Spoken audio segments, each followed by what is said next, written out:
بھائی وہ قیصر احمد راجہ صاحب نے مجھے ایک ویڈیو بھیجی ہے جس میں کچھ لڑکیاں ڈانس ماس کر رہی ہیں اور پھر آگے استقبال رمضان کے نام سے نا چل رہا ہے کہ ایڈ چل رہا ہے کہ رمضان آنے والا تو یہ پروگرام آپ دیکھیے گا.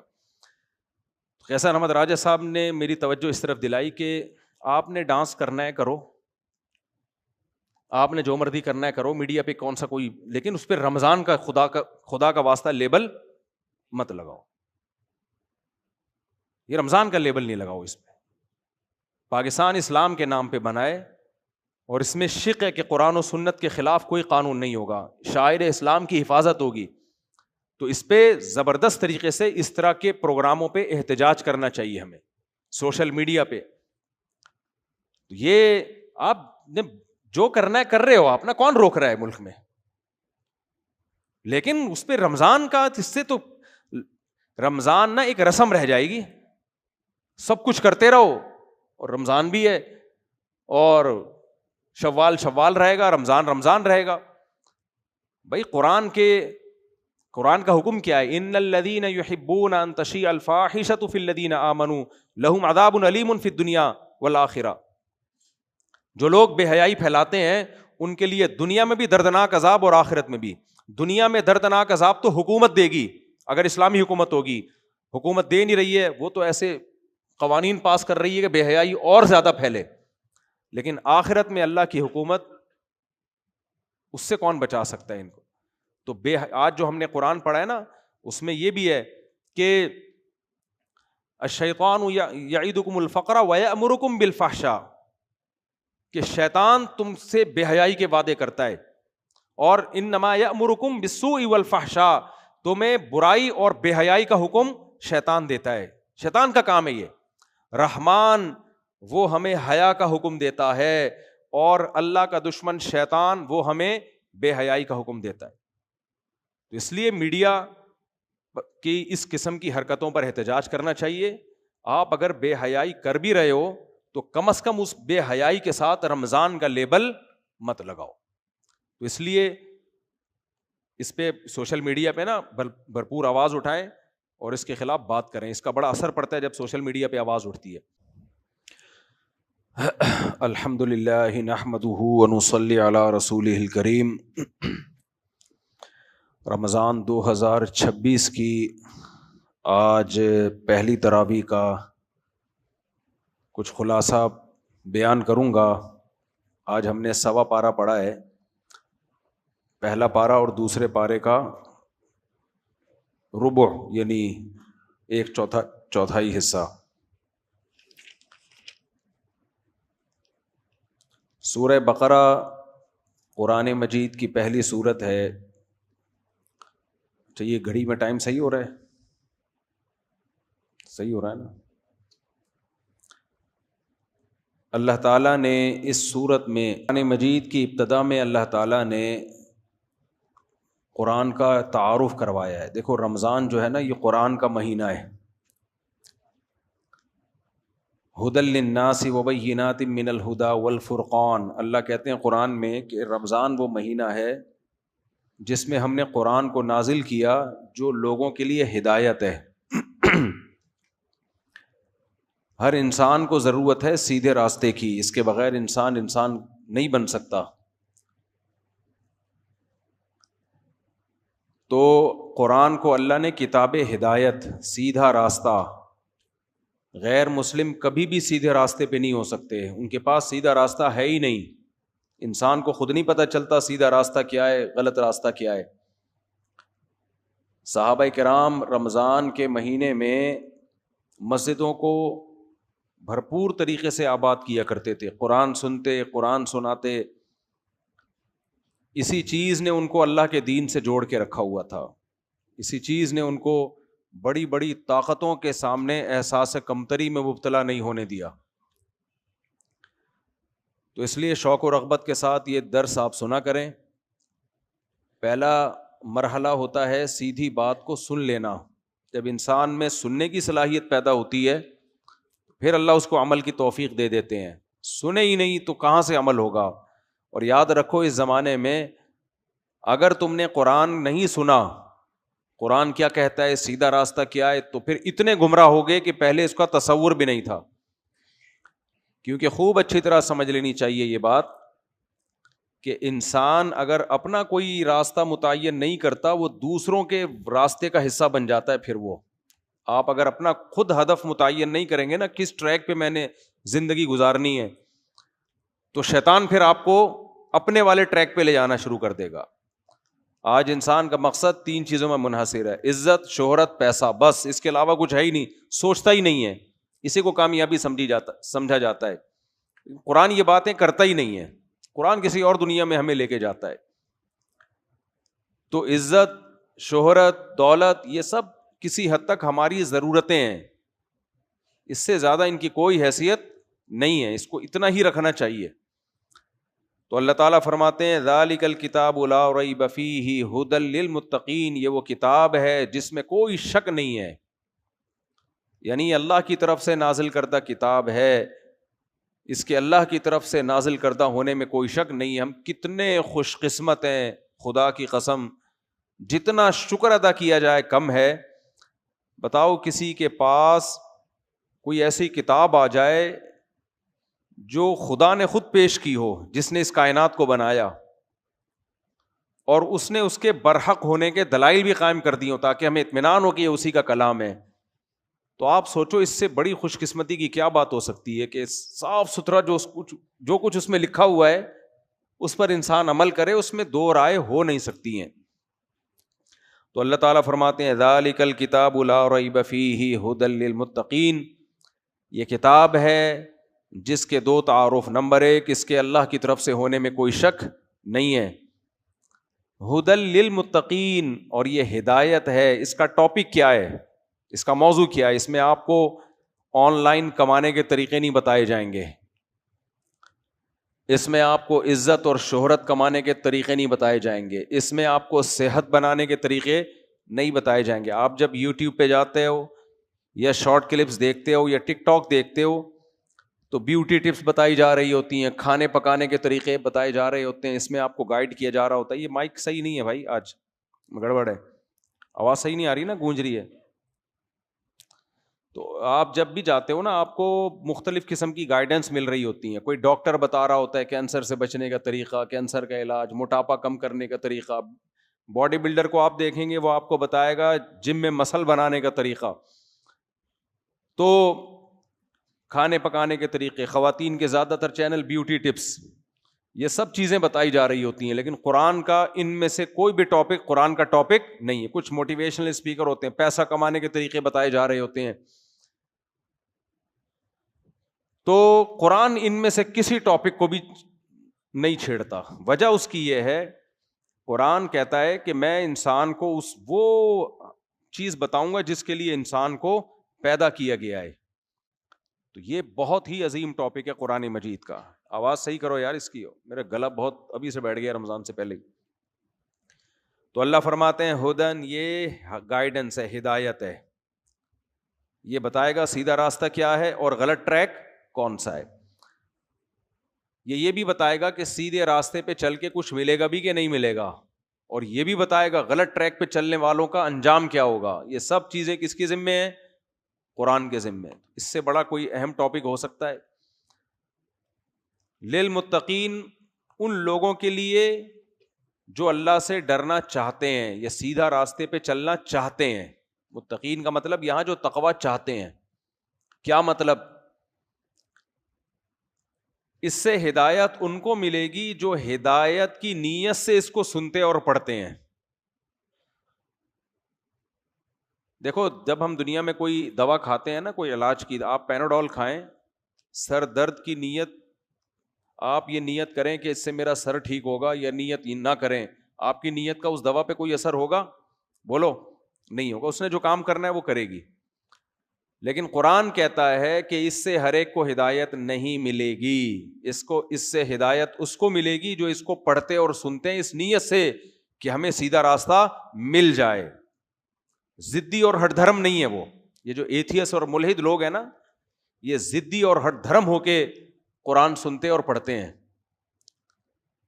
میں نے ایک ایتھیس کے پاس ایک ویڈیو بھیج دی, بہت زیادہ خدا کے وجود کا انکار کرتا ہے. میں نے ایک ویڈیو بھیجی کہ مرغی کیسے اپنے بچوں کے لیے جنگ لڑ رہی ہے نا بڑے جانور سے, چھوٹی سی مرغی ہے. تو میں نے کہا کس نے اس کے دل میں اپنے بچوں کی یہ محبت ڈال دی؟ کیا یہ بھی ایوالو ہونے کا نتیجہ ہے؟ کوئی جواب نہیں آیا. تو یہ ضد اور ہٹ دھرمی ہے. تو اس لیے اللہ نے فرمایا کہ ضد اور ہٹ دھرمی کو کنارے پر رکھ دو, تو اس کتاب سے تمہیں سیدھا راستہ ملے گا. اچھا, ہدایت کسے کہتے ہیں؟ ہدایت سیدھا راستہ نظر بھی آئے گا, اور اگر تم چاہو گے اس سیدھے راستے پہ چلنا تو اس کتاب کو پڑھ کے تمہیں سیدھے راستے پہ چلنے کی توفیق بھی ملے گی. اس میں اتنی موٹیویشن ہے جو تمہیں سیدھے راستے پر چلا دے گی. یہ ایسا ہی ہے جیسے کوئی آپ کو سیدھا راستہ بتا رہا ہو اور بتانے کے ساتھ ساتھ اس راستے پہ چلنے کے لیے گاڑی بھی خود مہیا کر رہا ہو, اور گاڑی میں ڈیزل بھی خود ڈال رہا ہو, اور ڈرائیور بھی اس میں آپ کے ساتھ بٹھا دے. یہ ہوتی ہے حقیقت, صحیح معنوں میں گائیڈنس. تو اللہ کہتے ہیں کہ اس سے ہدایت ملے گی ان لوگوں کو جو ہدایت حاصل کرنا چاہتے ہیں. پھر اللہ نے ان کی کچھ علامتیں بیان کی ہیں کہ جن کو ہدایت ملتی ہے ان کے اعمال کیا ہو جاتے ہیں. اس کتاب سے جن کو ہدایت ملے گی نا, ان میں کچھ علامتیں ظاہر ہونا شروع ہو جائیں گی. وہ کون سی علامتیں؟ الذین یقیمون الصلاۃ. سب سے پہلی علامت یہ ہدایت ملنے کے بعد نماز ان سے کبھی ضائع نہیں ہوگی, کیونکہ ان کو پتا ہے کہ حی علی الصلاۃ, جب خدا ہمیں بلا رہا ہے آؤ نماز کے لیے, ایس ایچ او بلائے, کوئی انکار کر سکتا ہے؟ بولو. ڈی ایس پی صاحب نے بلایا کہ آ جاؤ تھانے, کوئی انکار کر سکتا ہے؟ تو ان کو پتا ہے کہ یہ جو مؤذن کی صدا ہے نا حی علی الصلاۃ, یہ مؤذن کی نہیں ہے, یہ کس کی ہے؟ اللہ کی ہے. تو یہ کسی قیمت پہ نماز نہیں چھوڑتے. یہ آج کتنے مسلمان ہیں, مرد ہوں یا عورتیں ہوں, نماز قائم کرتے ہیں. اللہ کی دعوت سب سے ہلکی ہے, سب سے ہلکی ہماری نظر میں. انہی آیتوں میں آگے اللہ نے کیا فرمایا؟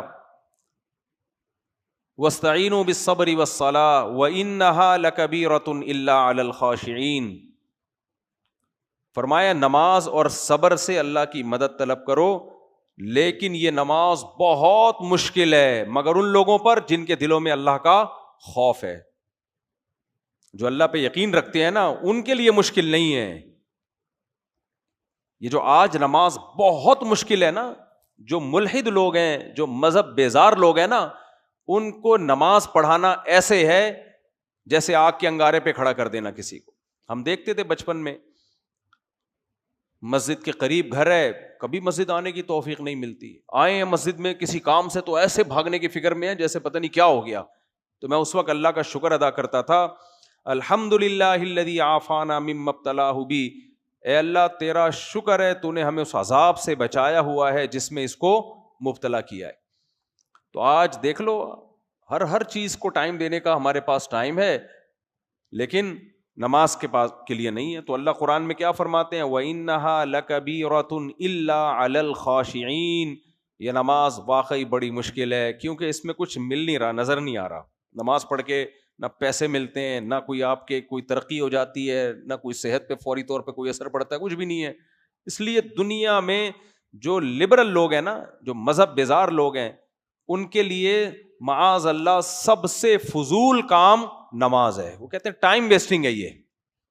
ہم نے دیکھا بعض دفعہ جماعت ہو رہی ہوتی ہے, پیچھے بیٹھے ہوئے ہوتے ہیں دفتروں میں, کہیں اسٹیشن پہ یا کہیں ایئرپورٹ پہ نا جماعت ہو رہی ہے, وہ کہتے چھوڑو یار یہ مولویوں کا کام ہے, کرنے دو ان کو.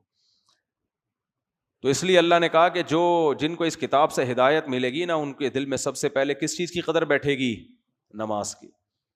الذین یظنون انہم ملاقو ربہم. انہی آیتوں میں سورہ بقرہ میں آیا کہ یہ وہ لوگ ہیں جن کو پتا ہے کہ ہم نے اپنے رب سے ملنا ہے. وانہم الیہ راجعون, اور لوٹ کر ہم نے کہاں جانا ہے؟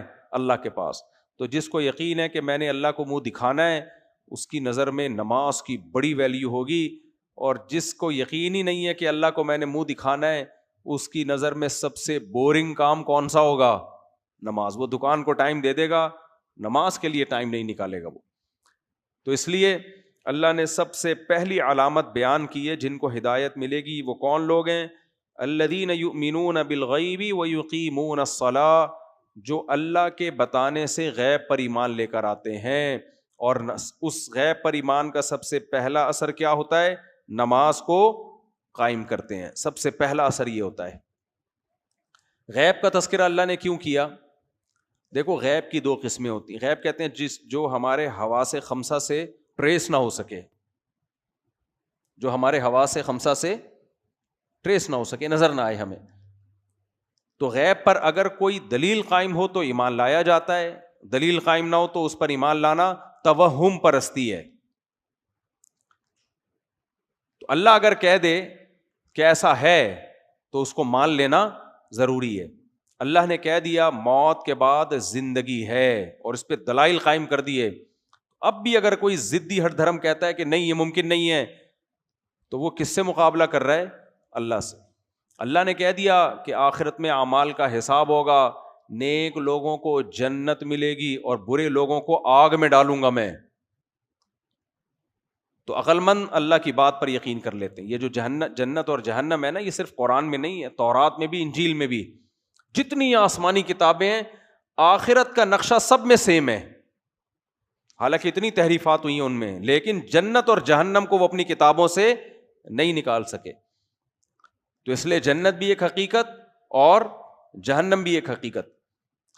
تو اللہ فرماتے ہیں غیب پر ایمان لاتے ہیں یعنی ہمارے کہنے سے، اور اس کا سب سے پہلا اثر ہوتا ہے نماز قائم کرتے ہیں. وَمِمَّا رَزَقْنَاهُمْ يُنْفِقُونَ.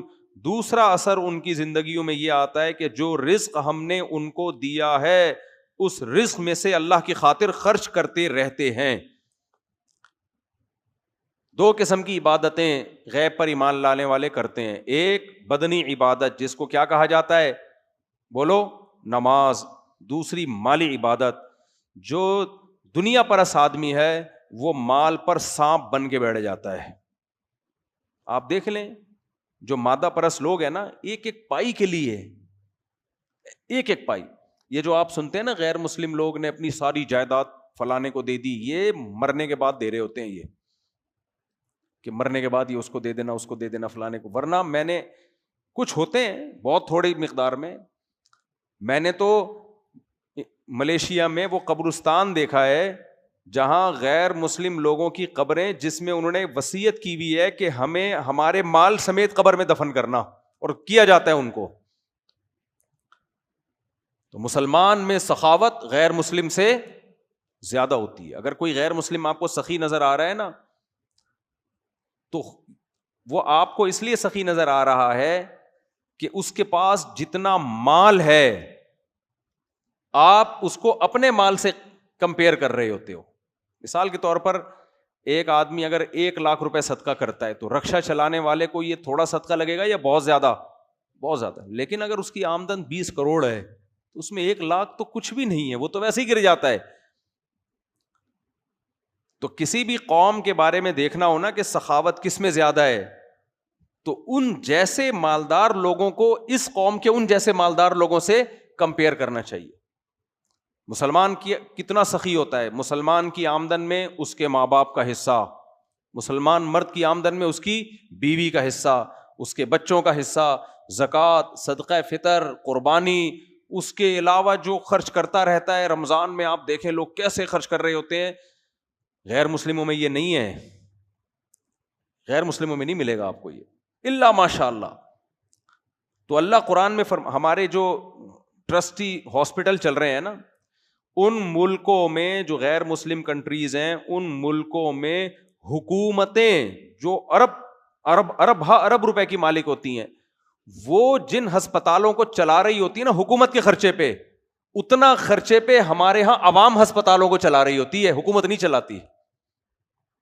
یہ جو ہمارے چند ہاسپٹل ہیں، انڈس ہاسپٹل دیکھ لو، شوکت خانم دیکھ لو، اور اس کے علاوہ اور بہت سارے ہسپتال ہیں، اور اس کے علاوہ دینی مدرسے دیکھ لو، دارالعلوم کرنگی دیکھ لو، جامعۃ رشید دیکھ لو، بنوری ٹاؤن دیکھ لو، لاکھوں ہزاروں مدرسے ہیں، یتیم خانے دیکھ لو. یہ سارے کے سارے کیا گورنمنٹ چلا رہی ہے؟ اربوں کھربوں روپے ان کا بجٹ ہے. یہ سارے بجٹ کون خرچ کر رہا ہوتا ہے؟ ارب روپے بجٹ صرف انڈس ہاسپٹل کا ہے. تو اس لیے اللہ نے فرمایا کہ جو ہم پر ایمان لاتے ہیں ان کے سب سے پہلی علامت نماز قائم کرتے ہیں. نمبر 2 وَمِمَّا رَزَقْنَاهُمْ، ہم نے جو روزی ان کو دی ہے اس لیے کہ ان کو یہ احساس ہوتا ہے یہ ہماری نہیں ہے، یہ کس نے دی ہے ہمیں، یہ اللہ نے دی ہے، اس میں سے خرچ کرتے رہتے ہیں. کیسے خرچ کرتے ہیں؟ قرآن میں اس کو بھی بیان کیا، سرًا وعلانیةً، دکھا کے بھی خرچ کرتے ہیں اور چھپ کے بھی خرچ کرتے ہیں. دائیں ہاتھ سے دیتے ہیں، بائیں کو پتہ ہی نہیں چلتا، اور پبلک کو دکھا کے بھی خرچ کرتے ہیں. دکھا کے خرچ اس لیے کرتے ہیں تاکہ لوگوں میں خرچ کرنے کا جذبہ پیدا ہو.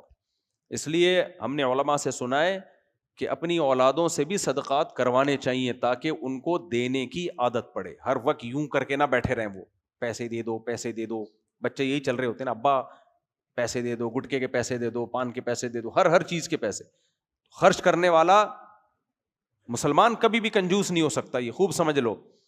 تو اس لیے اللہ نے یہ 2 علامت، میں اس کو زیادہ فوکس اس لیے کر رہا ہوں کہ قرآن شروع ہی یہیں سے ہو رہا ہے. قرآن شروع ان 2 علامتوں سے ہو رہا ہے. آج ہمارا مذہب حلوے مانڈو کا مجموعہ بن چکا ہے. کھانا ادھر سے کھا لو، ادھر سے کھا لو، ادھر سے کھا لو، ادھر سے کھا لو، فلانے کے حلوے، کنڈے اور یہ بریانیاں اور یہ سب چیزیں بن چکی ہیں. تو مسلمان کے اندر 2 صفات کا ہونا بہت ضروری ہے، یہ اس کی علامت ہے. اور یہ کس کے لیے کرے گا یہ کام؟ اللہ کے لیے. بے نمازی مسلمان نہیں ہو سکتا اور کنجوس کمبخت مسلمان نہیں ہو سکتا. صحابہ تو ایسے سخی تھے. ابو طلحہ انصاری رضی اللہ تعالی عنہ نبی کے پاس آئے، یا رسول اللہ، اللہ نے قرآن میں فرمایا کہ تم نیکی کی حقیقت کو اس وقت تک نہیں پہنچ سکتے جب تک محبوب چیز اللہ کی راہ میں صدقہ نہیں کرتے. یا رسول اللہ، میری محبوب چیز تو میرا باغ ہے، اللہ کی راہ میں صدقہ. پورا گارڈن، پورا باغ جو سورس آف انکم تھی اٹھا کے صدقہ کر دیا. سمجھتے ہو گے نہیں سمجھتے ہو؟ حضرت زینب رضی اللہ تعالی عنہا، نبی صلی اللہ علیہ وسلم جب مال غنیمت آتا نا، سال کا پورا راشن دے دیا کرتے تھے اپنی ازواج. آپ صلی اللہ علیہ وسلم کی ازواج صبح سے صدقہ کرنا شروع کرتی اور رات تک 1 سال کا پورا راشن ختم. سیدہ عائشہ بھی ایسا ہی کرتی. تو آپ کے بھانجے جو عبداللہ بن زبیر تھے، ان کو ایک دفعہ غصہ آ گیا ان کو کہ بھئی آپ اپنے لیے کچھ بچاتی نہیں ہو. انہوں نے قسم اٹھا لی کہ اللہ کی قسم میں آپ کے ہاتھ روکوں گا. اپنی خالہ کو کہا کہ میں اللہ کی قسم آپ کے ہاتھ روکوں گا. حضرت عائشہ کو اتنا غصہ آیا کہ تو مجھے صدقہ کرنے سے روک رہا ہے، حالانکہ وہ خیر خواہی میں کر رہے تھے. اتنا غصہ آیا، فرمایا اللہ کی قسم میں تجھ سے کبھی بات نہیں کروں گی. قسم اٹھا لی. پھر بڑے بڑے صحابہ نے سفارشیں کر کے آپ سے قسم توڑوائی. تو حضرت عائشہ نے قسم تو توڑ دی، بات چیت شروع کر دی، مگر قسم توڑنے کا جو کفارہ تھا نا، وہ ایک غلام آزاد ہے. اور حضرت عائشہ ساری زندگی غلاموں کو خرید کے آزاد کرتی رہی ہیں تاکہ میری قسم کا ایک جو میں نے توڑی ہے اس کا صرف کفارہ نہ ہو، جو دل میں خلش ہے وہ بھی ختم ہو جائے. تو وہ لوگ ایسے تھے میرے بھائی. اور آج مسلمان کیا ہوتا جا رہا ہے، سخاوت تو دور کی بات، جو واجب حق ہے نا دوسرے کا وہ بھی نہیں دے رہے ہوتے. کسی سے کوئی چیز منگوا کے دیکھ لو، آپ سے کوئی بولے نا یہ فلانی چیز لے کر آؤ، آپ لے کر آؤ، آپ لے کر آ گئے، پھر وہ کہے پیسے دے دو، کل لے لینا، پرسوں لے لینا، ترسوں لے لینا. اتنا سڑاتے ہیں نا بندے کو، آدمی کو دماغ خراب ہونا شروع، ڈپریشن میں جانا شروع ہو جاتا ہے. یار اس کا حق ہے، پہلے پکڑا کیوں نہیں دیتے اس کو فوراً؟ خود فون کر کے پوچھو، خود بولو بھائی آپ کے کتنے پیسے باقی ہیں. دکانوں میں راشن والے کا حساب دیکھ لو، دودھ والے کا حساب دیکھ لو، مکانوں کے کرائے دیکھ لو. یہ تو اس کا واجب حق ہے نا، وہ نہیں دے رہے ہوتے. کرایہ دار یاد دلا کے، مالک مکان یاد دلا کے تھک جاتا ہے. تو آج جو لازم بہنوں کی وراثت نہیں دے رہے، بیوی کا مہر نہیں دے رہے، کام کروانا ہوگا فوراً کروا لیں گے، پھر پیسے دینے میں کیا کرتے ہیں، ترسانا شروع کر دیتے ہیں. تو اللہ تو حکم دے رہے ہیں کہ ینفقون، دوسرے کا پیسہ تو دینا ہی ہے، اپنا بھی دوسروں پہ خرچ کرنا ہے. تو اس لیے میرے بھائی قرآن جو ابتدا کر رہا ہے نا 2 صفات سے، عورت کے لیے بھی حکم ہے وہ سخاوت کرے، مال جمع. آج خواتین سونا جمع کر کے رکھتی ہیں، ہم سے پوچھتی ہیں زکوٰۃ کیسے دوں میں، سونا بیچنا پڑے گا. یار خوشی خوشی بیچو سونا بھائی، خوشی خوشی بیچو. جان نکل رہی ہے اس سونے میں، اٹکی ہوئی ہے جان. اس لیے دنیا کو جب تک مسافر خانہ نہیں سمجھو گے نا، بات کھوپڑی میں آئے گی نہیں. دنیا الذین یظنون انہم ملاقو ربہم، اللہ کہتے ہیں جن کو یقین ہے نا اللہ سے ملنا ہے، وہ دنیا سے دل نہیں لگاتے، دنیا کو مسافر خانہ سمجھتے ہیں. تو زکوٰۃ دینی پڑے گی بھائی، اپنی جیب خرچی سے نکالو، پورے سال جمع کرتے رہو. خواتین نے نا اپنے شوہروں کے ذمہ لگایا ہوا ہمارے سونے کی زکوٰۃ آپ دیں، وہ بیچارہ دے دیتا ہے، ہو جاتی ہے زکوٰۃ. لیکن آپ بولو نہیں، میری زکوٰۃ کون دے گی؟ میں خود دوں گی. کون دے گا میری زکوٰۃ؟ میں خود دوں گی. میں قربانی دوں گی اللہ کی راہ میں خرچ کرنے کی. تو یہ عورت کو بھی سخی ہونا چاہیے اور مرد کو بھی سخی ہونا چاہیے. تو یہ دو صفات اللہ نے بیان کی ہیں. آگے اللہ فرماتے ہیں اولئک علی ھدی من ربہم، یہ لوگ ہیں جن کے اندر یہ دو بنیادی صفات ہوں گی، اپنے رب کی طرف سے ہدایت پر ہیں. واولئک ھم المفلحون، یہی لوگ کامیاب ہیں. آگے اللہ تعالیٰ نے ان آیات میں نا سورہ بقرہ جو قرآن کی ابتدا ہو رہی ہے، ایک بہت اہم ترین آیت ہے جس میں تمام انسانوں کو خطاب ہے، جس سے آپ کو اسلام سمجھ میں آئے گا. واٹ از اسلام؟ یا ایھا الناس، اے لوگو، اعبدوا ربکم، اپنے رب کی عبادت کرو. یہ بھی دنیا میں جو مذہب بیزار لوگ ہیں ان کے لیے سب سے بورنگ کام رب کی عبادت. کہتے ہیں تعلیم کو فوکس کرو، ٹیکنالوجی کو فوکس کرو، یہ کرو وہ کرو. عبادت نجی مسئلہ ہے. ہر مذہب میں کچھ لوگ عبادت کرتے ہیں، کچھ عبادت نہیں کرتے. تو چلو ٹھیک ہے، کر لو، ٹھیک ہے نہیں کرو، تمہاری مرضی ہے. اللہ کہتے ہیں نہیں، یا ایھا الناس، اے ساری دنیا کے سارے انسانوں، چاہے ہندو ہو، سکھ ہو، مسیحی ہو، یہودی ہو، ملحد ہو، ساری دنیا کے سارے انسانوں، اعبدوا ربکم، غلامی تم نے کس کی اختیار کرنی ہے؟ اللہ نے اللہ کا لفظ استعمال نہیں کیا کیونکہ اللہ کو اللہ کہنے میں انسانوں کا اختلاف ہے. کیا خیال ہے؟ کوئی کہتے ہیں وہ اللہ ہے، کوئی کہتے ہیں اللہ. کہتے ہیں چھوڑو اس بحث کو، اللہ ہے یا کوئی اور ہے. رب تو ہے نا تمہارا جو تمہیں پالنے والا ہے. یہ کائنات ایسے تھوڑی چل رہی ہے، کوئی ہے جس نے تمہیں پیدا کیا، اور رب کا مطلب تمہیں پال رہا ہے، تمہاری دیکھ بھال کر رہا ہے. دیکھ بھال کرنے کے بغیر یہ سارا نظام عالم چل نہیں سکتا تھا. دیکھ بھال کر رہا ہے. کیسے دیکھ بھال کر رہا ہے؟ اس کی اللہ نے بتایا الذی خلقکم، سب سے پہلے اس نے تمہیں بنایا. تم خود بخود نہیں بن گئے، خود ایسی چیزیں بن نہیں سکتی. والذین من قبلکم، تم سے پہلے لوگوں کو بھی کس نے بنایا ہے؟ اسی نے بنایا جنس کی تم اولادوں میں ہو. اور وانزل من السماء ماء، یہ جو دنیا میں نظام بنا ہوا ہے نا، آسمان سے پانی برس رہا ہے، اس نظام کو بنانے والا کون ہے؟ ہر جگہ ہر خطے پہ تھوڑی دنیا میں چاند پہ بارش ہوتی ہے بھائی، مریخ پہ بارش ہوتی ہے. تو بارش صرف کہاں ہوتی ہے؟ حیات صرف کہاں ہے؟ زمین پر. اور قرآن کہتا ہے وَجَعَلْنَا مِنَ الْمَاءِ كُلَّ شَيْءٍ حَيٍّ، ہر زندہ چیز کو ہم نے کس سے بنایا؟ پانی سے. اس پانی کا انتظام ایسا کیا کہ سمندر بنا دیا کڑوا، لیکن اس سمندر سے بادلوں کو اٹھاتا ہے اور پوری دنیا میں برساتا ہے. اللہ کہتے ہیں یہ رب ہے جس کی عبادت کا میں تمہیں حکم دے رہا ہوں. بہت سے سائنسدان پڑھے لکھے لوگ کہیں گے کیا عبادت، کیا دقیانوسی. اللہ کہتے ہیں یہ صرف یہ ریسرچ کر کے یہ بتا سکتے ہیں بارش کیسے ہوتی ہے، پانی ہائیڈروجن ڈائی آکسائڈ کیسے ہے. یہ سارا نظام چلانے والے یہ نہیں ہے. نظام چلانے والا کون ہے؟ رب ہے جس نے تمہیں پیدا کیا. تو اس کی عبادت کرو، وہ ہم سب کا مشترکہ رب ہے. وانزل من السماء ماء فاخرج به من الثمرات رزقا لكم، اور اس پانی سے طرح طرح کے پھل پیدا کر دیے اس نے. یہ بھی کتنی عجیب بات ہے یا نہیں؟ پانی برستا ہے، گوبر اور مٹی کے ملاپ سے گندم پیدا ہوتی ہے. اس پانی سے گندم کو دیکھو، گوبر مٹی کو دیکھو، پانی کو دیکھو کوئی مناسبت ہے؟ پانی برستا ہے، گوبر مٹی ملتی ہے، اس سے جو پیدا ہوتی ہے، اس سے گھاس پیدا ہوتی ہے، اسی سے خربوزے پیدا ہوتے ہیں، اسی سے تربوز پیدا ہوتے ہیں، اسی سے کینو پیدا ہوتے ہیں، اسی سے انار، مالٹے، طرح طرح کے ثمرات کا مطلب بے شمار طرح کے پھل اور ثمرات، نتائج پیدا ہوتے ہیں. رزقا لکم، جس کو تم کھاتے ہو. یہ پانی کی بنی ہوئی چیزیں خود بخود نہیں بن رہی. کون بنا رہا ہے؟ اللہ. تو اس کی عبادت نہیں کرنی چاہیے؟ ہر ایک کے لیے ٹائم ہے، اس کے لیے تمہارے پاس ٹائم. یا عبادت کا مطلب صرف نماز روزہ نہیں ہے، مکمل اس کی غلامی میں آ جاؤ، اپنے آپ کو حوالے کر دو اس کے. فرمایا فلا تجعلوا للہ اندادا، اور اس خدا کے ساتھ کسی کو شریک مت کرو.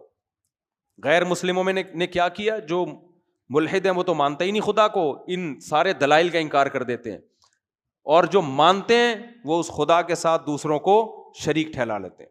تو جو محبت خدا کو دینی چاہیے گائے کو دے دی، بتوں کو دے دی، چوہوں کو دے دی، بندروں کو دے دی، سانپ کو دے دی، سورج کو دے دی، چاند کو دے دی۔ اللہ کہتے ہیں لا تجعلوا للہ اندادا، اللہ کے برابر کسی کو مت ٹھہراؤ۔ یہ کوئی بھی اس کائنات کو بنانے میں اور چلانے میں اللہ کے ساتھ شریک نہیں ہے، سب تمہاری طرح مخلوق ہیں، عاجز ہیں، کیوں ان کے سامنے جھکتے ہو؟ تم اشرف المخلوق ہو، سب سے برتر ہو، سب سے برتر جھک کس کے سامنے رہا ہے؟ جو تمہارے غلام ہے۔ قرآن میں دوسری جگہ کیا آتا ہے؟ وَسَخَّرَ لَكُم مَّا فِي السَّمَاوَاتِ وَمَا فِي الْأَرْضِ، جو کچھ آسمانوں میں زمینوں میں ہے تمہارے لیے، تمہارے لیے مسخر ہے، سرونٹ ہے۔ جب اللہ نے ان سب چیزوں کو ہمارا نوکر کہہ دیا تو ابھی ہمارے لیے مقدس ہوئی؟ باس اپنے نوکر کو مقدس سمجھتا ہے؟ کہے گا بھائی یہ خدمت کے لیے، مقدس نہیں ہے، یہ جس کی خدمت کی جا رہی ہے مقدس اور برتر وہ ہوتا ہے۔ یہ کائنات سورج چاند ہماری خدمت کریں گے، گائے ہماری خدمت کرے گی، ہم ان کو مقدس نہیں مانیں گے، یہ ہمارے غلام ہیں۔ سمجھ میں آ رہی بات؟ تو اللہ کہتے ہیں لا تجعلوا للہ اندادا۔ پہلی آیت میں بتایا کہ عبادت صرف اس اللہ کی ہوگی، یعنی عبادت کرو اللہ کی۔ دوسری میں بتایا کرو بھی صرف کس کی؟ اس کی۔ جب یہ آیتیں ہم پڑھتے ہیں نماز میں، خدا کی قسم اتنا سکون ملتا ہے کہ اے اللہ تیرا کتنا فضل ہو گیا، تو نے ہمیں عبادت میں بھی لگا دیا، اور صرف کس کی عبادت میں؟ اپنی عبادت۔ نماز میں ہم صرف کس کے سامنے جھکتے ہیں؟ اللہ کے سامنے۔ سجدہ کس کے سامنے؟ اللہ کے۔ تو خدا کی قسم ایمان سے بڑی اور اسلام سے بڑی کوئی نعمت نہیں ہے۔ جن کے پاس اسلام نہیں ہے نا، یا تو وہ خدا کی عبادت نہیں کر رہے، اور اگر کر بھی رہے ہیں تو خدا کے ساتھ دوسروں کو شریک ٹھہرا رہے۔ تو اللہ نے فرمایا فَلَا تَجْعَلُوا لِلَّهِ أَنْدَادًا وَأَنْتُمْ تَعْلَمُونَ، تمہیں معلوم بھی ہے کہ تم غلط کر رہے ہو، خدا کے ساتھ کوئی شریک نہیں ہے۔ آگے فرمایا وَإِن كُنتُمْ فِي رَيْبٍ مِّمَّا نَزَّلْنَا عَلَىٰ عَبْدِنَا، اب اللہ نے اتنا بڑا حکم دے دیا نا کہ میری عبادت کرو۔ عبادت میں کیا ہے؟ 5 نمازیں ہیں، رمضان کے روزے ہیں، پھر زکوٰۃ، خیرات، صدقات اللہ کو راضی کرنے کے لیے، پھر نظر کی حفاظت، زنا سے بچنا، شراب سے بچنا، سارے احکام، یعنی اپنے آپ کو مکمل کس کے حوالے کر دیا؟ اللہ کے۔ تو آدمی کہتا ہے پتہ نہیں اللہ کہہ بھی رہا ہے کہ نہیں کہہ رہا ہے، ایسا تو نہیں مولوی صاحب لگا رہے ہو اپنی طرف سے۔ جب بہت بڑا آرڈر آتا ہے تو انسان تحقیق کرتا ہے کہ یہ آرڈر باقی ایس ایچ او صاحب کا ہے بھی کہ نہیں ہے۔ کیا خیال ہے بھائی؟ آپ کو حکم دیا ایس ایچ او صاحب نے، آ جا بھائی، آپ مصروف تھے، نے کہا یار اپنی مصروفیت چھوڑ کے جاؤں گا، پہلے فون کر کے معلوم تو کر لوں ایس ایچ او صاحب نہیں بلایا ہے، یہ پرچہ انہوں نے ہی دیا ہے، کسی اور کا تو نہیں ہے۔ اس لیے اللہ کہتے ہیں وَإِن كُنتُمْ فِي رَيْبٍ مِّمَّا نَزَّلْنَا عَلَىٰ عَبْدِنَا، تمہیں اگر شک ہے نا کہ یہ کلام جو ہم نے محمد صلی اللہ علیہ وسلم پہ نازل کیا اس کے تردد ہے تمہیں، فَأْتُوا بِسُورَةٍ مِّن مِّثْلِهِ، اس جیسی کوئی سورت تم بھی لے آؤ نا۔ محمد صلی اللہ علیہ وسلم جو لکھنا پڑھنا نہیں جانتے تھے، وہ الحمد سے لے کے والناس تک پورا قرآن لے آئے، تو تم بھی کچھ تھوڑا سا لے آؤ نا۔ آج تک مجھے ایک بات بتاؤ، ایسی کتاب وجود میں آئی ہے جس کا انداز بیان اتنا سلیس، اتنا خوبصورت، جس کے مضامین اتنے پاکیزہ، اور جس میں موٹیویشن اتنی پاورفل ہو کہ 1400 سال پہلے ایک آیت نازل ہوئی کہ جو رمضان کا مہینہ پائے روزے رکھے، 1400 سال بعد بھی اس پہ عمل ہو رہا ہے۔ دنیا کی کسی کتاب میں ایسی موٹیویشن ہے؟ اس پر میں کئی بار بیان کر چکا ہوں کہ کس لحاظ سے قرآن جیسی کوئی کتاب دنیا میں نہیں ہے، کس لحاظ سے۔ چند پوائنٹ جلدی جلدی بتا دیتا ہوں۔ دنیا میں ایسی کوئی کتاب، آپ کسی ملحد سے پوچھیں جو ایتھیسٹ ہو نا، دہریہ ہو، جو قرآن کو نہیں مانتا، اور بہت بڑا پروفیسر ہو، پڑھا لکھا ہو، کہ یار تو ایک بات بتا، دنیا میں سب سے زیادہ کون سی بک ہے جو پڑھی جاتی ہے؟ ریسرچ کر کے بتا۔ وہ کہے گا بغیر ریسرچ کے بتا دیتا ہوں، سب سے زیادہ کون سی پڑھی جاتی ہے؟ بولتے کیوں نہیں ہو؟ جلدی جلدی بولو نا۔ قرآن۔ کہے گا بغیر ریسرچ کے بتا دیتا ہوں، کیونکہ اس پہ ریسرچ کی ضرورت ہی نہیں ہے۔ سب سے زیادہ وہ نہیں مانے گا قرآن کو، لیں گے کہ پڑھی سب سے زیادہ کون سی جا رہی ہے؟ قرآن۔ آپ اس سے کہیں یار دنیا میں کون سی ایسی کتاب ہے جو بغیر سمجھے بھی پڑھی جاتی ہے؟ وہ فوراً کہہ دے گا، آنکھ بند کرتے ہی ہوگا ملحد، قرآن کا دشمن ہوگا، لیکن کہے گا بھائی کون سی کتاب ہے؟ قرآن۔ آپ اس سے پوچھے اچھا یہ بتا سمجھ کے کون سی کتاب دنیا میں سب سے زیادہ پڑھی جاتی ہے؟ فوراً جواب میں کیا کہے گا؟ قرآن ہے. آپ اس سے کہیں دنیا میں کون سی ایسی کتاب ہے جو 1400 سال گزر گئے لیکن اس کتاب میں ایک حرف کا بھی اختلاف نہیں ہے, ایز اٹ از چلی آ رہی ہے. پوری دنیا میں جہاں پڑھی جاتی ہے زبر زیر پیش کی ذرا سی کوئی غلطی کرے گا پیچھے سے لوگ اس کو ٹوکتے ہیں. اس میں مسلمانوں کا, کروڑوں لوگوں کا کوئی اختلاف, 1 ارب سے زیادہ مسلمان ہے نا, کوئی اختلاف نہیں ہے. ایسے 1400 سال سے حفاظت سے چلی آ رہی ہے. کوئی اور کتاب ہے جس کی 1400 سال میں ایسی حفاظت ہوئی ہو؟ فوراً جواب میں کیا کہے گا؟ نہیں. قرآن کے علاوہ کسی کو یہ مقام حاصل بولو نہیں ہوا. آپ اس سے کیا دنیا میں, پھر آپ اس سے اچھا دنیا میں کوئی ایسی کتاب ہے جس کو کھڑے ہو کے پڑھا جاتا ہو, اتنے احترام ہو اس کا کنٹینیوسلی, کون سی کتاب ہے؟ وہ جواب میں کیا کہے گا؟ قرآن. یہ وہ اس کے جوابات نقل کر رہا ہوں جو قرآن کا دشمن ہے, وہ بھی مانے گا. آپ اس سے کہیں اچھا بتا دنیا میں کوئی ایسی کتاب ہے جس کو طہارت کے بغیر ہاتھ بھی نہ لگایا جاتا ہو, اتنی رسپیکٹ کی جاتی ہے اس کی, کروڑوں لوگ بغیر وضو کے ہاتھ نہ لگاتے ہوں, ہے تو کیا نام ہے اس کتاب کا؟ وہ کیا کہے گا؟ بولو نا, صرف قرآن کہے گا. آپ اس سے کہیں اچھا یہ بتا دنیا میں کوئی ایسی کتاب ہے جس میں ایک دفعہ ایک آرڈر آیا, اور آرڈر بھی آسان نہیں, بہت مشکل, اور کروڑوں اربوں لوگ اس پر عمل کر رہے ہوں ایک آرڈر کے بعد, جبکہ اس کتاب پر مصنف کا نام ہی نہ ہو, کسی مصنف کا. اس میں ایک دفعہ آرڈر آیا جو رمضان کا مہینہ پائے روزے رکھے. یہ آسان حکم ہے؟ مشکل ہے. 2 دن روزے ڈاکٹروں کے کہنے پہ نہیں رکھتے لوگ. 1400 سال پہلے حکم آیا تھا, 1400 سال سے اربوں کھربوں لوگوں نے روزے رکھ لیے ہیں, اور اب بھی رکھ رہے ہیں پوری دنیا میں. ان ملکوں میں بھی رکھ رہے ہیں جہاں 22 گھنٹے کے روزے ہوتے ہیں, ان ملکوں میں بھی رکھ رہے ہیں جہاں سردی ہو, ان ملکوں میں بھی جہاں شدید گرمی ہو. آپ کہیں دنیا کی کوئی ایسی کتاب جس نے, کوئی ایسا قانون جس نے کہا شراب انلیگل ہے اور کروڑوں لوگوں نے چھوڑ دی ہو انلیگل کہ کوئی ہے کتاب؟ آج قانون بنتا ہے دنیا میں انلیگل, کوئی بھی نہیں مانتا اس کو. قرآن نے ایک دفعہ کہا حرام, جن لوگوں کو کہا وہ شراب کے دھتی تھے, اس دن سے انہوں نے ایسا حرام سمجھا. 1 ارب 22 کروڑ مسلمان اب تک کیا سمجھ رہے ہیں؟ حرام, اور ان میں میجورٹی اب تک بچتی ہے.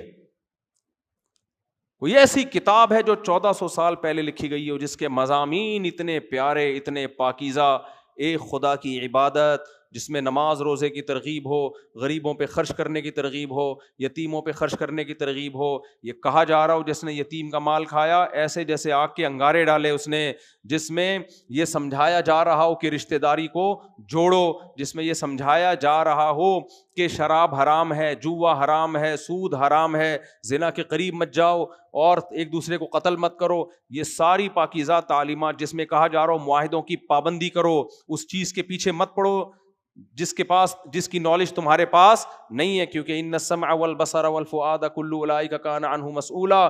آنکھ ناک ہر عضو کے بارے میں تم سے قیامت کے دن سوال ہوگا. ایسی پاکیزہ تعلیمات دنیا میں کسی مذہب کے پاس, کسی کتاب کے پاس نہیں. تو اس لیے قرآن کہہ رہا ہے ایسی کتاب لاؤ نا. پھر اس کا تو مطلب یا پھر یہ ہوا دوسری تو کوئی کتاب تمہارے پاس ہے نہیں, اس کو تم اللہ کی نہیں مانتے. اس کا مطلب یہ ہوا کہ اللہ نے اپنے بندوں کو پیدا کر کے لاوارث چھوڑ دیا ہے, کوئی گائیڈنس نازل کی نہیں ہے. اس لیے اللہ فرماتے ہیں تم بھی لاؤ اس جیسی کتاب. کتاب کیا ایک صورت نہیں لا سکتے. آگے اللہ فرماتے ہیں فَإِن لَمْ تَفْعَلُوا, اے لوگو, اے انسانوں, اگر تم یہ نہیں کر سکتے نا. خطاب صرف ہم سے نہیں ہے, چائنا والوں سے بھی, جاپان والوں سے بھی, امریکہ والوں سے بھی, انڈونیشیا, ملیشیا, کینیڈا, افریقہ, سب سے اللہ کا خطاب ہے. کیونکہ اللہ صرف ہمارا رب نہیں ہے, ساری دنیا کے سارے انسانوں کا رب ہے. اللہ کہہ رہے ہیں اگر تم ایسی کتاب نہیں لا سکتے تو, اور اس بحث میں ٹائم ضائع کر رہے ہو کہ یہ مسلمانوں کی کتاب ہے, خدا کی نہیں ہے. فاتقوا النار التي وقودها الناس والحجارہ, تو یہ ہلکا جرم نہیں ہے میری کتاب کا انکار کر دینا. اس آگ سے ڈرو جس کا ایندھن انسان اور پتھر ہیں. میں نے ایسی آگ بنائی ہوئی ہے خدا کے نافرمانوں کے لیے جو انسانوں کے جلنے سے بھڑکے گی اور پتھروں کے جلنے سے بھڑکے گی وہ آگ. اس آگ سے ڈرو. پھر کیوں اللہ دھمکی دے رہا ہے؟ اس لیے کہ خدا کی باتوں کا انکار, یعنی اللہ کو آپ ہلکے میں لے رہے ہو. کوئی بہت بڑا طاقتور آدمی آپ کو دھمکی دے کے جائے اور آپ پڑے ہوئے خراٹے لے کے سو رہے ہو, اس میں وہ اپنی انسلٹ محسوس کرے گا کہ نہیں کرے گا؟ وہ اگلا پیغام جو آپ کو دے گا وہ کہے گا بھائی تو نے مجھے بہت ہلکے لے لیا ہے, تو نے مجھے بہت ہلکے لے لیا ہے, میں اتنا ہلکا ہوں نہیں. یہاں بھی اللہ کہتے ہیں کہ اگر تم خدا کی کتاب کا انکار کرو گے اس دلیل کے باوجود, فاتقوا النار التي اعدت للکافرین, فاتقوا النار التي وقودها الناس والحجارہ, اس آگ سے ڈرو جس کا ایندھن انسان اور پتھر ہیں. وبشر الذین آمنوا وعملوا الصالحات, اور اگر تم اس کتاب پر ایمان لاتے ہو اور صرف ایمان نہیں لاتے, اس میں جو اچھی باتیں لکھی ہیں اس پر عمل بھی شروع کر دیتے ہو, وہ عمل کیا ہے؟ سب سے پہلے عقیدہ توحید, نمبر 2 نماز پابندی سے قائم کرنا, نمبر 3 زکوٰۃ دینا اور صدقات و خیرات کنجوسی سے توبہ کرنا, نمبر 4 نظر کی حفاظت کرنا, زنا بھی نہیں کرنا, زنا کے قریب بھی نہیں جانا, اور سود سے بچنا, جوئے سے بچنا, حلال حرام کی تمیز کے ساتھ پیسہ کمانا, رشتہ داری جوڑنا, یہ سارے احکام جو انشاءاللہ قرآن مجید میں آتے رہیں گے. تو اللہ کہتے ہیں جو اس کتاب کو مان کے دوسری جگہ پر آتا ہے فَيَتَّبِعُونَ أَحْسَنَ, اس کی اچھی اچھی باتوں پر عمل کرنا شروع کر دیتا ہے. وَبَشِّرِ الَّذِينَ آمَنُوا, تو اے نبی آپ ان کو خوشخبری سنا دیں جو لوگ نیک اعمال کرتے ہیں, أَنَّ لَهُمْ جَنَّاتٍ تَجْرِي مِن تَحْتِهَا الْأَنْهَارُ, کہ ان کے لیے اللہ نے ایسے باغات تیار کر کے رکھے ہیں, تجری من تحتها الانہار, جن کے نیچے نہریں بہتی ہیں. جنت کسے کہتے ہیں؟ جن کا لفظ آپ نے سنا ہے کہ نہیں سنا؟ جن کسے کہتے ہیں؟ جن کو بولتے ہیں بھوت کو بولتے ہیں. کیوں بولتے ہیں عربی میں؟ عربی میں جیم نون, نون کا مادہ جہاں آتا ہے نا, جیم ڈبل نون, اس کا معنی ہوتا ہے چھپی ہوئی. جن کو بھی جن اس لیے کہتے ہیں کہ نظر نہیں آتا, عاملوں کو بھی نظر نہیں آتا, خوب سمجھ لو, جھوٹ بولتے ہیں کہ میں جن نظر آ رہے ہیں, یہ بکواس کرتے ہیں. تو مجنون کو مجنون کیوں کہتے ہیں؟ اس لیے کہ اس کی عقل چھپ جاتی ہے, پردہ پڑ جاتا ہے اس کی عقل پہ. سمجھ میں آ رہی ہے بات؟ جنون عقل کا پہ پردہ پڑ جانا, چھپ جانا عقل کا. اور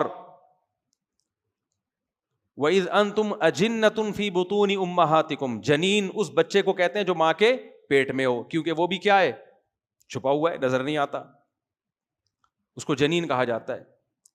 اس کی جمع اجنہ آتی ہے.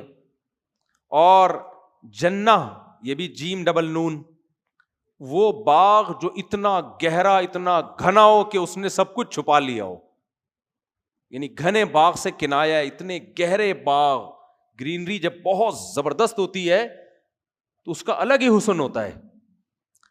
تو عام باغ کو, باغیچے کو بستان یا حدیقہ کہا جاتا ہے عربی میں. جنت عام باغ نہیں ہے, بہت گہرے گھنے باغات, تجری من تحتها الانہار, جن کے نیچے نہریں بہتی ہیں. تو میرے بھائی موت کے بعد یا جہنم کی آگ ہے یا جنت کا باغ ہے. تو یہ اللہ کہہ رہا ہے, یہ کوئی سیاسی بیان نہیں ہے. تبھی تو سورہ یاسین میں اللہ نے فرمایا نا کہ ہم جو پیغمبروں کو بھیجتے ہیں اس لیے تاکہ لوگوں کو غفلت سے نکال دیں. اس سے پتہ چلا میں اور آپ اللہ کی نظر میں غفلت میں. غفلت کیا؟ ہم سمجھ رہے ہیں پیسہ عزت شہرت, پیسہ عزت شہرت, پیسہ عزت شہرت. یہ غفلت ہے بھائی. آگے ایک جہان اور ہے, یہ ختم ہونے والا جہان ہے. تو اس لیے اللہ نے فرمایا وَبَشِّرِ الَّذِينَ آمَنُوا وَعَمِلُوا الصَّالِحَاتِ أَنَّ لَهُمْ جَنَّاتٍ تَجْرِي مِن تَحْتِهَا الْأَنْهَارُ, باغات ہیں جن کے نیچے نہریں بہتی ہیں. كُلَّمَا رُزِقُوا مِنْهَا مِن ثَمَرَةٍ رِزْقًا, جب بھی انہیں جنت کے پھلوں میں سے کوئی پھل دیا جائے گا تو قَالُوا هَذَا الَّذِي رُزِقْنَا مِن قَبْلُ, وہ کہیں گے یہ تو وہی پھل ہے جو ہمیں دنیا میں بھی دیا گیا تھا. وَأُتُوا بِهِ مُتَشَابِهًا, جو اللہ نے لذتیں یہاں رکھی ہیں وہی کہاں رکھی ہیں؟ آخرت میں, یہاں سے الگ نہیں ہے. یعنی ان کی صورت ویسے ہی ہوگی, ہاں ذائقہ ایسا ہوگا. نبی صلی اللہ علیہ وسلم نے بھی فرمایا, قرآن میں بھی ہے, مَا لَا عَيْنٌ رَأَتْ, کہ نہ کسی آنکھ نے ایسے مزے دیکھے, وَلَا أُذُنٌ سَمِعَتْ, نہ کسی کان نے سنے, وَلَا خَطَرَ عَلَىٰ قَلْبِ بَشَرٍ, تصور کرو جن مزوں کا تمہارا تصور جہاں ختم ہوگا وہ لذتیں اس سے بھی اوپر شروع ہوں گی. اب سوال پیدا ہوتا ہے اللہ نے یہی والے پھل کیوں رکھے ہیں؟ اس لیے یہی والے پھل رکھے ہیں. آپ نے دیکھا ہوگا کمپنیاں جب کوئی چیز بیچتی ہیں تو پہلے فری میں بانٹ کر ٹیسٹ گین کرواتی ہیں. کیا خیال ہے؟ پہلی دفعہ میں چیزیں اچھی بولو نا نہیں لگتی. جب ایک دفعہ ٹیسٹ گین ہو جاتا ہے پھر وہ چیز دیکھ کے دل تڑپتا ہے. جیسے میں نے 24 گھنٹے کڑک چائے نہ پیو نا ہوٹل کی یا گھر کی کڑک چائے, کسی کو پیتا ہوا دیکھ لوں تو دل کیا ہوگا؟ مچلے گا. شدید بھوک لگ رہی ہے, آپ کے سامنے کوئی حلال چائنیز ڈش آ جائے, بھوک ختم ہو جائے گی آپ کی. چائنیز ڈش آ جائے کوئی عجیب سے نا, وہ اس میں یوں یوں کر رہے ہوں, آکٹوپس گھوم رہے ہوں اس میں یوں یوں کر کے, بھوک آپ کی کیا ہوگی؟ اڑ جائے گی. لیکن وہ چیز آ جائے جو آپ کھانے کے عادی ہو, نلی بریانی آ جائے آپ کے سامنے, بھنڈی آ جائے بغیر تلی ہوئی, میں اس لیے بتاتا ہوں تاکہ لوگ پھر کھلاتے ہیں مجھے وہی چیزیں بعد میں.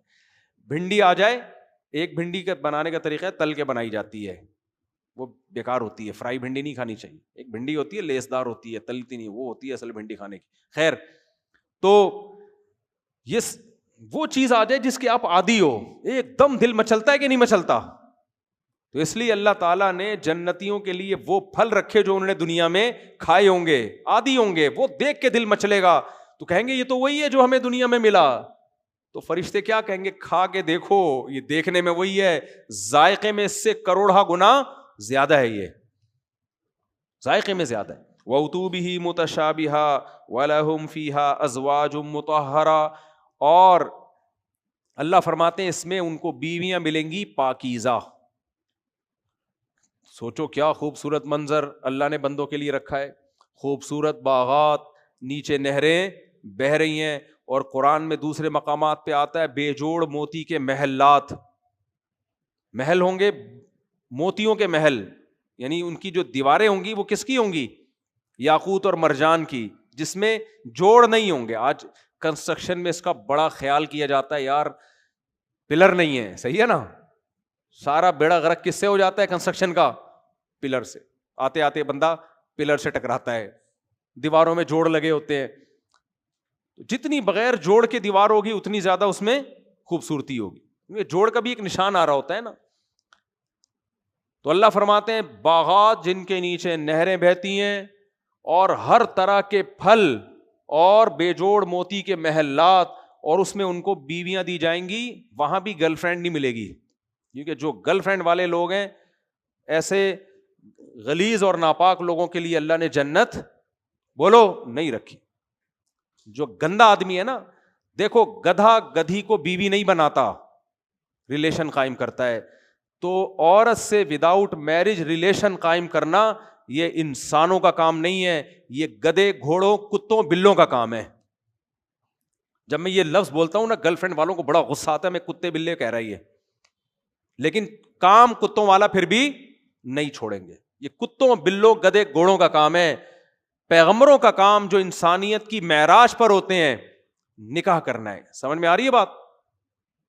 وہ بیوی بنا کے جوڑوں کی شکل میں رہتے ہیں انسانوں کی طرح, گھر والی کو لے کر آتے ہیں جس سے اولاد ملتی ہے ان کو. تو اس لیے اللہ نے جنت میں بھی گرل فرینڈ نہیں رکھی ہے, ازواج مطہرہ, بیویاں ہوں گی وہاں بھی. بیوی اور گرل فرینڈ میں کیا فرق ہوتا ہے؟ دو بنیادی فرق ہوتے ہیں. نمبر ایک, وہ کسی اور سے آپ کی موجودگی میں تعلق قائم نہیں کر سکتی. وہ کس کی ہے؟ صرف بولو نا آپ کی. یہ ایک علمی نقطے کی بات ہے, اس کو نوٹ کر لو. بیوی اور گرل فرینڈ میں کیا فرق ہے؟ گرل فرینڈ کا دوسرا بھی بوائے فرینڈ ہو سکتا ہے. ہاں غیر اخلاقی سمجھا جاتا ہے اس کو سوسائٹی میں کہ صرف ایک ہی بوائے فرینڈ ہونا چاہیے, لیکن اگر دوسرا جمشید بھی آ گیا اس کی زندگی میں تو زیادہ زیادہ آپ چھوڑ دو گے یا نہیں چھوڑو گے, چلو بھائی دو بوائے فرینڈ ہیں, یہی ہو جائے گا نا. بیوی کا شوہر صرف ایک ہوتا ہے. جو محبت شوہر سے ہوتی ہے وہ کسی اور مرد کو دے نہیں سکتی. یہ پوری دنیا میں مسلم ہے, یہ چاہے ہندو ہو سکھ ہو سب میں یہ. دوسری چیز یاد رکھو, گرل فرینڈ جب چاہے آپ کو چھوڑ سکتی ہے, بیوی باؤنڈ ہوتی ہے. جب تک آپ ڈیورس نہیں دو گے وہ آپ سے علیحدہ نہیں ہو سکتی. اس لیے انسان کو اس کے اپنے ہونے کا احساس ہوتا ہے. ہماری عدالتوں نے حرام خوری کر کے اور ہمارے کچھ مذہبی اسکالر نے حرام خوری کر کے عدالتوں کو خلا کا رائٹ دے کے بیوی اور گرل فرینڈ میں یہ فرق ختم کر دیا ہے. کچھ اسکالر ہیں جہل مرکب، جن کو نہ قرآن کا پتا نہ حدیث کا پتا. آج کل وہ فتوے دیتے پھر رہے ہیں اور میرے خلاف کلپ بنا کے پھینک رہے ہیں کہ اس کی حنفی ہیں، مقلد ہیں، اندھے، ان کو کیا پتا. عدالت کو بھی رائٹ ہے کہ وہ خلا عورت کا حق ہے، وہ یک طرفہ لے سکتی ہے. حالانکہ خلا قرآن سے حدیث سے پتا چلتا ہے میاں بیوی کا ایگریمنٹ ہے، جب تک مرد نہیں چھوڑے گا بیوی نہیں چھوٹتی، وہ نکاح ختم نہیں ہوتا، سوائے اس چند کنڈیشن کے جس میں مرد کا ظالم ہونا ثابت ہو جائے، متعنت ہونا ثابت ہو جائے، جس کو تنسیخ نکاح کہتے ہیں. نارملی ایسا نہیں ہو سکتا. تو بیوی اپنی ہوتی ہے. سمجھ میں آ رہی ہے بات کہ نہیں آ رہی ہے؟ تو اس لیے اللہ نے فرمایا کہ ازواج ملیں گی، گرل فرینڈ نہیں ملے گی. بیوی اس لیے کہ تمہیں یقین ہوگا یہ میری ہے، یہ نہیں کہیں جانے والی. جب آدمی کا نکاح ہوتا ہے نا تو اسے اسلام بتا دیتا ہے طلاق لمن اخذ بالساق، صحیح حدیث میں آتا ہے. اب یہ نکاح ہوا اس کی مرضی سے ہے، اب یہ ہمیشہ کس کی رہے گی؟ تمہاری. جب تک تم ڈیورس نہیں دو گے، چھوڑو گے نہیں، تو یہ جا نہیں سکتی. یہ اپنائیت کا احساس ہوتا ہے مرد کے دل میں اپنی بیوی کے بارے میں، تبھی وہ بیوی سے دل بھی لگاتا ہے، جائیدادیں اس کے نام کر دیتا ہے، گیس بجلی کا بل دیتا ہے، اس سے اولادیں پیدا کرتا ہے. اپنائیت کا احساس اسے بیوی کے حقوق پر مجبور کرتا ہے. لیکن یورپ نے اور مغربی دنیا نے اور ہماری عدالتوں نے اور ہمارے کچھ نام نہاد جاہل قسم کے اسکالرز نے کیا کیا؟ بیوی کو بھی یہ کہہ دیا کہ تمہارے پاس بھی یہ رائٹ ہے، تم جب چاہو عدالت سے خلا لے سکتی ہو. اس کا ریزلٹ فیوچر میں کیا نکلے گا کہ مرد کہے گا کسی بھی وقت یہ مجھے چھوڑ کے جا سکتی ہے. اس کو ایسے، اس کے ساتھ آپ کا بیہیویئر ایسے رکھو جیسے جمشید کا اپنی گرل فرینڈ کے ساتھ ہے. پراپرٹی نہیں دینی، کیونکہ پراپرٹی دی کل خلا لے کے چلی گئی تو میرا کیا ہوگا. بچے پیدا نہیں کرنے، کل خلا لے کے چلی گئی تو بچے بھی مارکیٹ سے شارٹ، بچے بھی گئے. اور یہ ہو رہا ہے باہر ملکوں میں. آپ مذاق سمجھ رہے ہو؟ میں جو اتنے باہر ملکوں کے چکر لگا رہا ہوں نا، لوگ کہتے ہیں ہر 4 دن بعد کینیڈا پہنچے ہوئے ہوتے ہیں، امریکہ پہنچے ہوئے ہوتے ہو. میں وہاں گھومنے پھرنے نہیں جاتا. یہ تو گھومنے پھرنے کی ویڈیوز آ رہی ہوتی ہیں، زبردستی لوگ لے جاتے ہیں، برف پہ نماز ہو رہی ہے، یہ ہو رہا ہے تو تھوڑا بہت انٹرو. اصل میرا کام یہ نہیں ہوتا، اصل تو میرا کام کچھ اور ہوتا ہے، دیکھنا ہوتا ہے سوسائٹی کو. تو یہ وہاں اب لوگ پتہ ہے کیا کر رہے ہیں؟ شادی کرتے ہیں یا تو رجسٹر نہیں کرتے تاکہ عذاب نہ بن جائے ہمارے لیے. کرتے ہیں پہلے جائیداد اپنے بھائی کے نام کر دیں گے، پھر شادی کریں گے. یار یہ ہم سے طلاق لے کے نہ چلی گئی یا ہم نے چھوڑنا پڑ گیا، تو اتنے عذاب میں ڈال دیا نا انہوں نے لوگوں کو. اس لیے قرآن نے کہا کہ وازواج مطہرہ، تمہیں جنت میں جو خوبصورت حوریں ملیں گی بیوی بنا کے لاؤں گا. تمہیں یہ احساس ہوگا یہ کس کی ہیں؟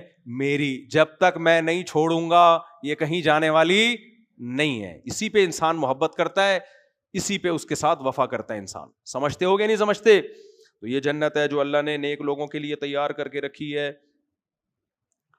آگے بھی بہت دلچسپ آیتیں ہیں، وقت بہت ہو گیا تو یہ تو پورا مہینہ چلتا رہے گا انشاءاللہ. میں خلاصہ نہیں بیان کرتا، میں سلیکٹڈ آیتیں بیان کرتا ہوں. تو آج 2 چیزیں بہت اہم ہیں جو اللہ نے علامات بیان کی ہیں. پہلی علامت نماز قائم کرتے ہیں، دوسری مسلمان کنجوس بولو نہیں ہوتا ہے، اللہ نے جو رزق دیا اس میں سے خرچ کرتا رہتا ہے. اور تیسری جو ہم نے اہم ترین آیت کہ یہ کلام اللہ کا کلام ہے، اس کا انکار ہلکا جرم نہیں ہے. اور جو نیک اعمال اختیار کریں گے اللہ کہتے ہیں بشر الذین آمنوا، بشارت کہتے ہیں اس خوشخبری کو جو آپ کے رونگٹے کھڑے کر دے. کوئی غریب آدمی جس کے پاس نہ کھانے کو نہ پینے کو اور بے روزگار پھر رہا ہے، اسے کوئی آ کے کان میں کہہ دے کہ تیری جاب لگ گئی ہے، 1 کروڑ روپے تنخواہ ہوگی، گاڑی ہوگی، بنگلہ ہوگا، یہ ہوگا وہ ہوگا، وہ یا تو اس کو خواب سمجھے گا یا خوشی سے اس کے رونگٹے کھڑے ہو جائیں گے. تو اللہ کہتے ہیں ایسی خوشخبری سنا دیں، ہلکی خوشخبری نہیں ہے. اور یہ کس کی طرف سے ہے؟ اللہ کی طرف سے ہے. تو وَلَهُمْ فِيهَا خَالِدُونَ، فرمایا اس جنت میں یہ ہمیشہ رہیں گے، کوئی ان کو نکالنے والا نہیں ہوگا. اللہ تعالیٰ سمجھنے کی عمل کی توفیق عطا فرمائے. کل بھی انشاءاللہ اس سورہ بقرہ ہی کی کچھ آیتیں لے کے چلوں گا میں. سبحانک اللہم بحمدک، نشہد ان لا الہ الا انت، نستغفرک ونتوب الیک.